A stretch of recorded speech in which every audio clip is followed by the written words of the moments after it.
Hey, guess who's back? It's not like I ever went anywhere. Anyway, well, I was going to go to a new channel, but based on logistics and based on recommendations from the people that matter, I've decided to stay on here. Okay, so I'm not going to the new channel, but it's still going to be Nollywood Junkie. In fact, I'm going to make a shirt that says Nollywood Junkie, as Adenike. You know what I'm saying? Hope you guys are doing good. Let us talk about Citation, KUNLE Afolayan's movie. I did a trailer reaction to it, and then I have seen it. It is showing on Netflix. Now, what do I think? My first one-on-one contact with Professor Ndiare was after a tutorial class. She pulled down her pants and showed me a glimpse of her underwear. Citation features Temi Otedola in her first role, in her debut role as an actress, and then you have Ini Edo, you have Gabriel Afolayan. KUNLE Afolayan made a cameo as always in there as well. Who else was in the movie? You have Jimmy Jean-Louis. Yeah, you know him. You have Joke Silva as well in the movie. Ibukun Awoshika, who was fantastic in the movie as well. Quite a number. The lineup was top notch. Okay, I even saw old school, yeah. Shout out to old school. Now it tells the story of this lady named Moremi Olua, who was a postgraduate student at OAU, and caught the attention of this lecturer because of how smart she was. She got into a relationship with this guy who was also a student of OAU, and last year med student at OAU as well. So our life was going pretty well.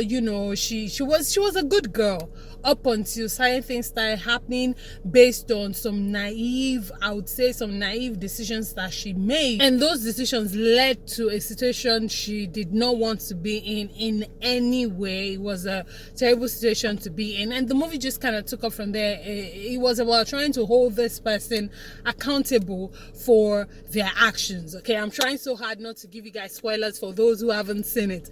The loyal people who are waiting for my reviews, okay? Yeah. I see ya. Number one, oh my gosh, the cinematography of this movie made me want to go to OAU and become a student all over again. Yeah.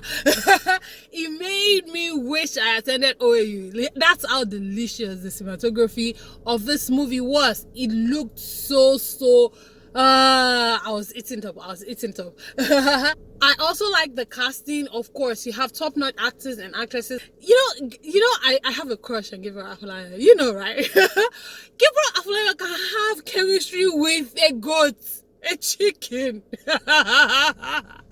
He can have chemistry with anything. That's how good it is. I keep leaning forward as if I want to enter you people. His performance was so good. It was so believable. I loved him. Temi Otedola's performance was okay. She wasn't bad. She wasn't horrible. She was just okay. It wasn't fantastic, but she was good. Does she have potential? Yes, absolutely. Does she have room to grow? Yes, absolutely. If she keeps at it, can she become something a whole lot more? Yes, absolutely. But for her first role, I think she did well. I enjoyed the infusion of French and Yoruba and English in the entire movie. I think it flowed seamlessly. I think Temi's Yoruba was it supposed to be awkward like that, or is it like in real life she just speaks Yoruba like that? I don't know. Yeah. But I mean, it worked well with the script, so I guess that's fine. I also liked the Afrocentric nature of the film. I mean, it's kind of like a KUNLE Afolayan vibe. That's the similar vibe you get from watching Tunde Kelani, and I mean, that's his mentor here, so yeah. The story itself, I think it was a good story. It's not, I mean, it was good. It was a good story. Yeah, it was just good.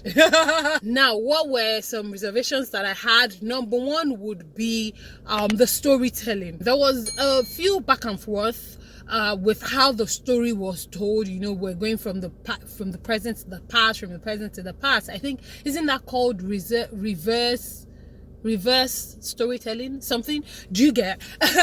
But if you don't pay attention, it's very easy for you to get lost in how it was told, because we kept going back to, like, I don't know, maybe like a month before, whatever. They could have transitioned in a particular way, of which they tried, but it wasn't consistent, you know. Or maybe it could have been graded in a different way, but I guess maybe Kunle was thinking, oh, they shouldn't grade it differently because it's not like they are flashing back to 20 years ago. Do you get what I'm saying? But I just feel like maybe the storytelling could have been a bit tighter. Yes, there were some slip-ups here and there in terms of some technicalities, you know, like when Auntie Joke held the phone and it was upside down and it was trending on Twitter. I actually saw that on Twitter before I even watched the film, so my eyes was glued to it. Oh, another thing, talking about the performances, I personally felt like, I mean, you know, I love Ajite Anang. I think he's such a fantastic actor. He did well as well in the movie. I just feel like Edo's character did not do it for me. Maybe it was the character or it was the performance. I think, let me know, like, it was a performance. I don't know. Edo just felt a bit out of place. You know, there was a vibe that all the actors had. There was a certain chemistry that all the actors had, but for whatever reason, not because she was horrible or whatever, but for whatever reason, her performance just stood out. It was like oil on top of water. Yeah. Directing wise, I think Kunle did a good job directing the movie. You know, is it his best work yet? I wouldn't say so. You know, I wouldn't say so. No, I'd probably pick October 1 on top of this one. Yeah. Most deaf. What do you guys think about the film? Did you watch it? Absolutely, you should check it out. It's on Netflix. It's not a waste of your time. I mean, it's long, Sha. It's like 2.5 hours. What happened? Anyway, so yes, you should watch it. You will enjoy it. It's a good watch, absolutely. Okay, what do you guys think about this movie, The Citation? Did you enjoy it? Did you not? Was it a waste of time? Whatever your thoughts are, please leave them down below in the comment section. Subscribe to the channel if you aren't. Okay, I'll stay on here. I've heard. I won't go away. Thank you guys so much for watching. I love you guys so much. Remain in God and God bless you. See you again very, very soon. Mwah. Bye.